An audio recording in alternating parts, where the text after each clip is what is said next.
Hi, I'm Amber, and thank you for joining me today as Randy shares some of his inspirations behind his wonderful music. I hope you can sit back, relax, and enjoy.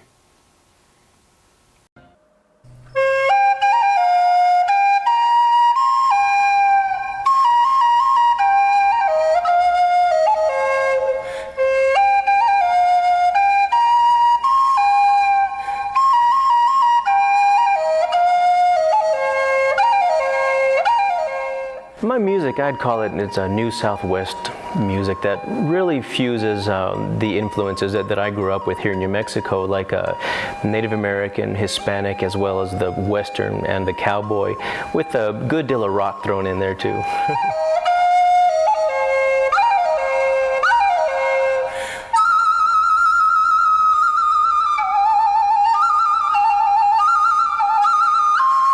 Originally, Native American flute music was inspired by sounds of nature.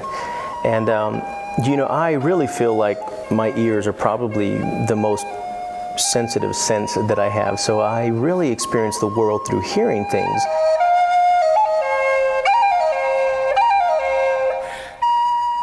My music definitely tries to capture nature at its most harmonious, whether it be the sunrise or the sunset.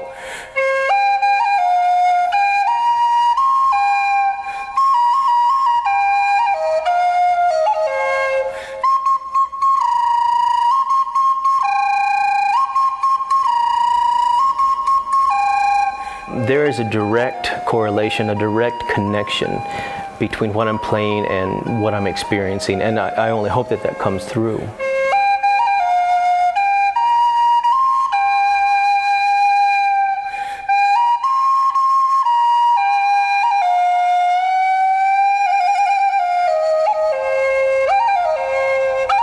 When I'm performing, it definitely feels like I'm doing exactly what I should be doing.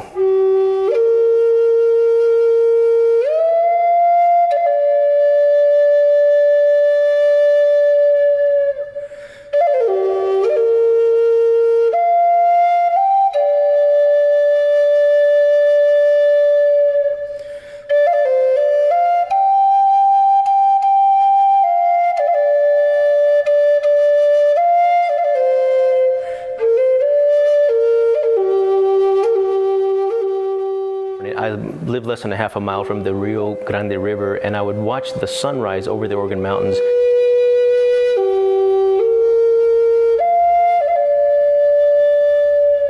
And you can really hear the entire valley just coming to life, and the birds are singing and the flies are buzzing. And so I was trying to capture that.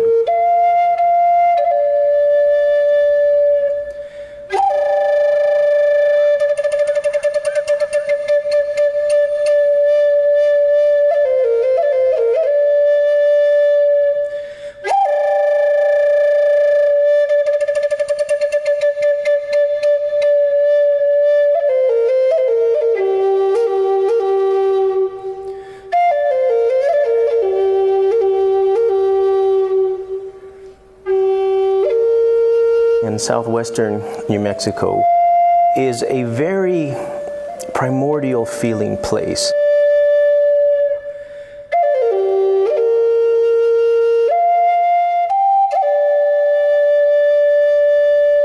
The topography, the geography of the land, it's so fertile and it's so green and just immediately peaceful.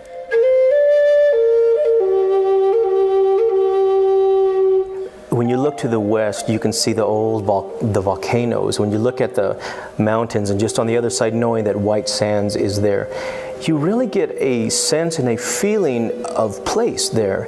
It's very fertile, it's very green, it's very quiet, but I think the biggest thing is I really get the feeling from Las Cruces that it could exist that way whether we were there or not.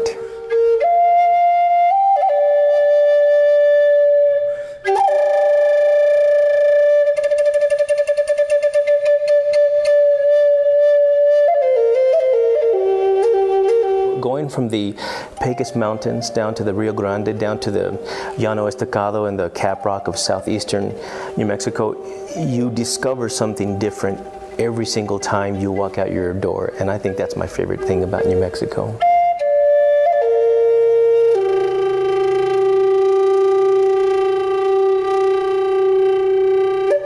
Around that, in fact, I used the sound of the chemotherapy clinic at the very beginning of the title track, Strong Medicine. So you'll hear the chemo pumps, and then that transforms into instruments. And so it's kind of taken over by the instruments, and the whole song is built around that. And so I'm excited about those kind of touches on this album. You know, that one little experience there was the impetus. But the music on this album is by no means morbid or depressing. In fact, it's just the opposite. You know, it really is about unconditional love. It's about persevering. It's about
Texas highways, 15 hours straight to make it to Houston.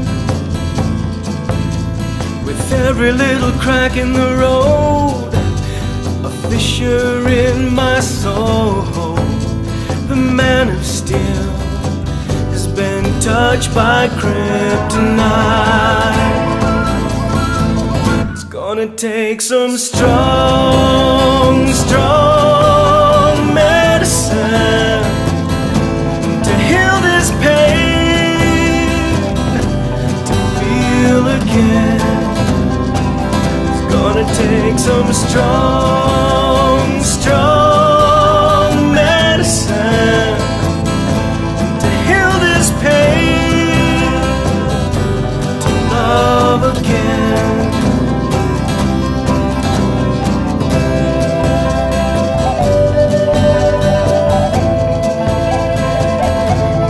Waiting rooms, waiting to waiting for news. Walls closing in, air is so thin, I whirl like a dervish who's been kicked off a cloud. Why is everything so loud? We give him 3 to 6 months to live. It's gonna take some strong medicine to heal this pain, to feel again. It's gonna take some strong medicine to heal this pain, to love again.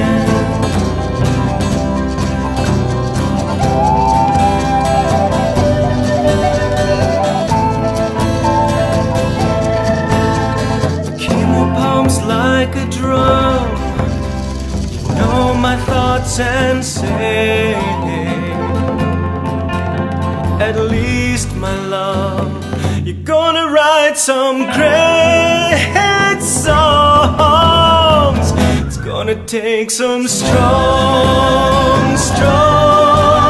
medicine to heal this pain, to feel again. It's gonna take some strong medicine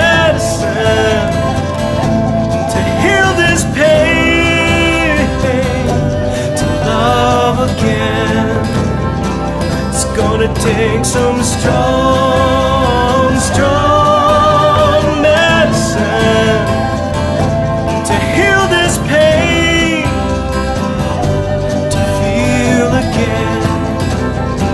It's gonna take some strong, strong medicine to heal this pain, to love again, to love again, to love again, to love again. Will I love again, to love again, to love again,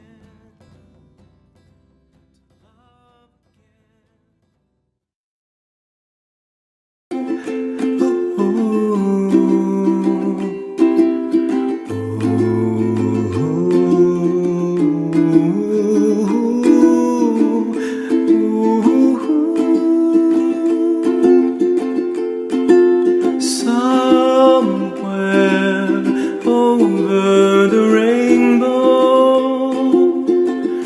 way up high, and the dreams that you dream of once in a lullaby.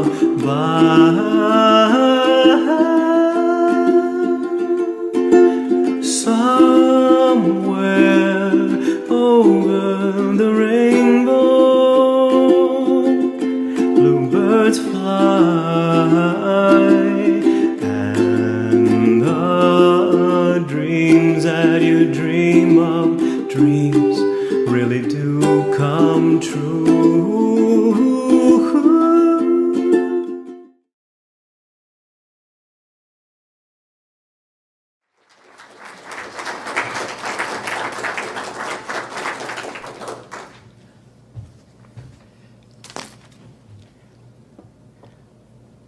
I'm not really that ambitious, you know.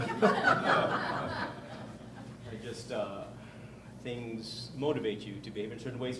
I'm so happy to be back. Good morning, everyone. Good morning. Wow, this place is looking amazing. I walk in and it's like, wait a minute, is this the right church? I like the colors, the drapes, they soften things, and it's just so congratulations on all the work that you've done. And you've certainly taken what was a crazy hailstorm and you did this with that. I have a new roof, so we'll see what happens. So that was a perfect reading, Barbara. It had the magic word in it, grace. Today I'm talking about grace. And part of being, we're talking about our true nature for this month. And of course, I believe that qualities like grace and compassion and love and freedom and liberty, all the things that Ernest Holmes talks about too, are part of our true nature. So I'm going to try to give you a story that kind of illustrates what I think of a high example of grace. And I have my flute because I'm going to also play a song that's about grace, which you all know. So I'll put this away real quick. So it was about 1988 on the Pine Ridge Reservation up in South Dakota. Anyone been there to the Pine Ridge Nation? Well, if you've ever been there, up to Pine Ridge, it's a reservation where the Sioux live now. And driving through it, I've been up there, and driving through it, it kind of makes the developing world look posh by comparison. So in other words, they don't have a lot, they don't have much, but they certainly have a deep sense of pride in who they are, deep sense of connection to the tribe and to the people. So in 1988, there was a young woman named Sue Ann Big Crow. Sue Ann Big Crow had grown up in a broken home, a really kind of tough family life, but she loved sports, and she looked up to this track star, whose name I can't remember at the time, but she looked up to that track star and she said, that's what I want to do whenever I grow up. And alcohol is a serious problem on Pine Ridge. So she said, I'm never going to drink, I'm never going to do drugs, I'm not going to do any of those stuff that everyone else is doing. Instead, I'm going to excel. So she ran and ran, she ran track, and she ran so fast. She was super fast. And then she started playing basketball in her freshman year. And she loved basketball. So what she would do, she had read somewhere that if you do something 10,000 times, that you'll become good at it. So she would bounce the basketball. 1,000 times a day in each hand. And her family says, "Stop it," you know. And of course, they didn't have a goal or anything or a basket, so she would do layups on the rain gutter until she broke it, you know. And so her lifelong ambition was to dunk. So she had her cousin stand underneath the rain gutter, and then she would jump up just to feel and step on her cousin's back just to feel what it would, you know, what a dunk would feel like. She looked up to Magic Johnson. That was one of her big heroes at the time. So she played for the Lady Thorpes in Pine Ridge. The Lady Thorpes were the basketball team there. And they were, of course, named after Jim Thorpe. Anybody know about Jim Thorpe? Yeah, famous Native American athlete. So the Lady Thorpes went up to a little town called Lead, South Dakota. Now Lead, little town, about 3,500 people, a mining town. And it was real poor. It was rural. It was kind of a rough town, and they did not like the Native Americans one bit, you know. So, in fact, there weren't any that actually lived there, but they would go there to shop and stuff. And whenever they were shopping, you know, they would make fun of them and they would call them names. This one clerk, this man had the man who came up who wrote this story, the story that I'm using. Well, he was in line once, and he said, "What are all those Native Americans doing over there in line?" She said, "Oh, it's okay. They're used to it. They're Indian. They have to wait for everything," you know, and just laughed about it. And so, you know, just the typical things that we do to dehumanize other populations. And so they had a big night. The Pine Ridge Lady Thorpes drove up to Lead, South Dakota, going to play a big game. I mean, it was like a district game, not the championship, but a real important game. So it was traditional for the visiting team to come out on the court and do warm-ups and do laps, and then the hosting team would come up and do the same. So the Lady Thorpes had lined up to go out, and they would line up by tallest down to, you know, shortest. But this tall girl, Donica, you know, she's pretty tall for an Indian girl, you know, like 5'4". No, she was much taller than that. I'm sorry. These are Sioux people, not my people. My people are the Mayan and the Apache people. Yeah, I always say that we're closer to the earth than most people, you know. So they're getting ready to go out, and they start hearing this jeering. Hey, ho, ho, ho, making fun of going, whoa, whoa, whoa, whoa, whoa, doing all those derogatory things, just to try to psych out the opponents. Now, they were kind of used to that, but there was a real vengeance in the air that particular night. Now, I grew up in Hobbs, New Mexico, and we have the most winningest high school basketball coach in the nation, Ralph Tasker, so I know basketball. Like whenever the people from Clovis would come to play us, we'd all take out newspapers, you know, and so it'd be silence, you know, and so that kind of thing. But these people were yelling, and they were saying, commodity cheese, where's the cheese? To make fun of their commodity cheese. Supposedly they had beer cans that they were throwing out there too, really intimidating the heck out of these young women. So Danica said, I didn't want to go out there. There's no way. I'm not going out there, you know. So Sue Ann Big Crow said, well, what's the problem? And she was a freshman at the time, but she was on the basketball team.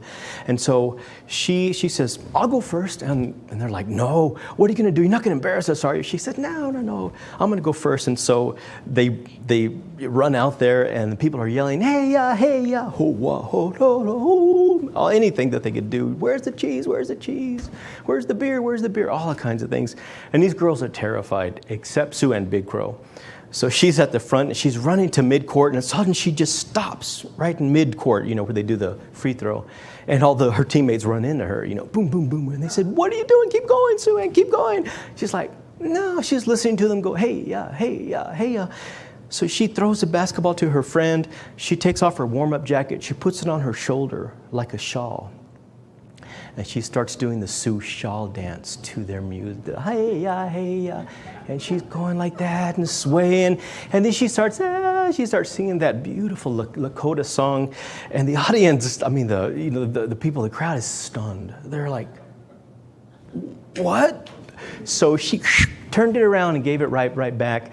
And it was silence from what people say. And then, so she grabs the ball again, jumps up, and she runs up midcourt, and she does a layup, and she lands it, then she does a lap. And people, the whole place is cheering. The gymnasium is going crazy. So what she did was take that moment that could be just so disheartening and soul-crushing, and she found her grace. This old man, I know, he knows the earth, he watches the sky, they call him Jacobo. And this old man, I know, lives in an Airstream trailer circa 1959. How it shined in its time, and now it's just old. And this old man says things are usually what they seem. The only time you're truly free is when you dream. And what good are fireflies if their fire can't be seen? You gotta shine so bright, even shadows can't be seen. That's what I mean. This old man, I know, he leans to the left, he walks with a cane he made from an old willow. And this old man, I know, lives with his dogs, says his life is complete, and yeah, he makes everything grow.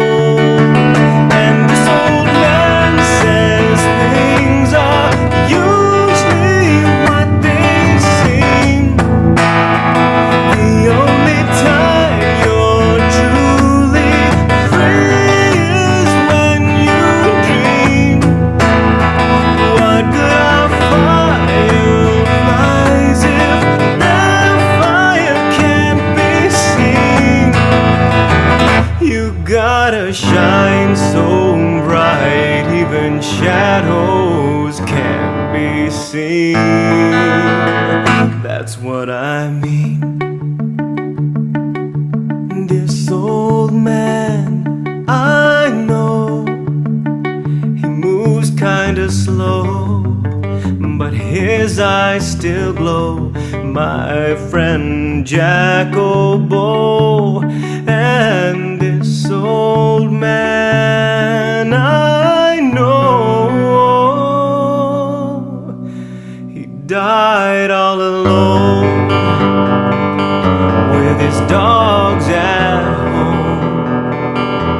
The poorest prince I've ever known. Now he's truly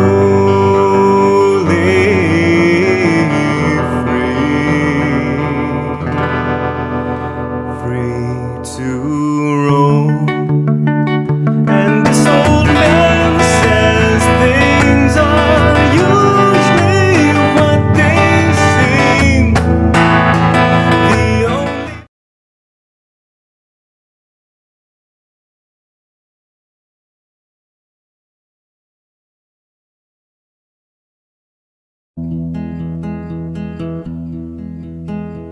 deep peace of the running wave to you, deep peace of the flowing air to you, deep peace of the quiet earth to you, deep peace of the shining stars to you.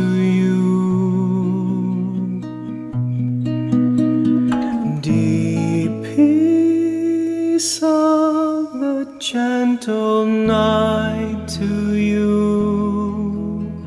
Moon and stars pour their healing light on you.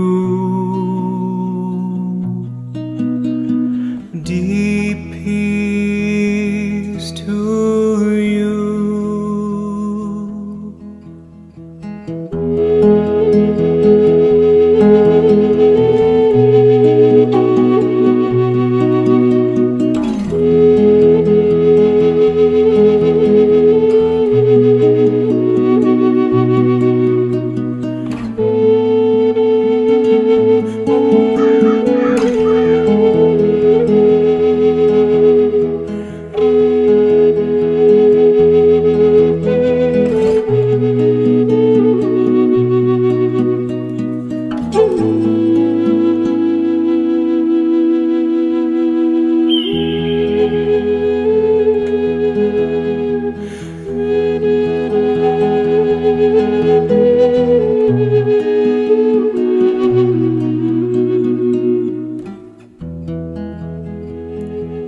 peace of the running waves to you.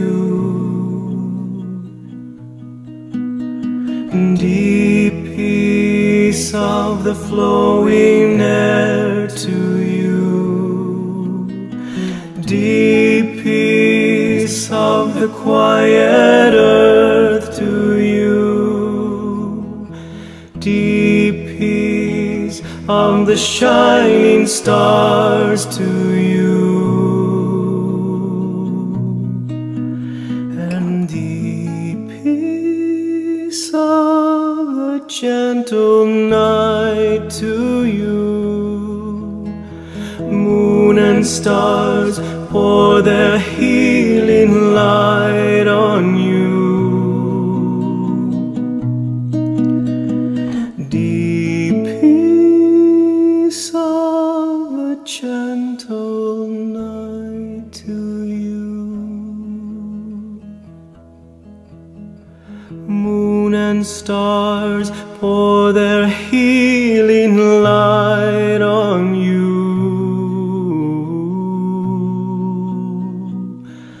Deep peace to you.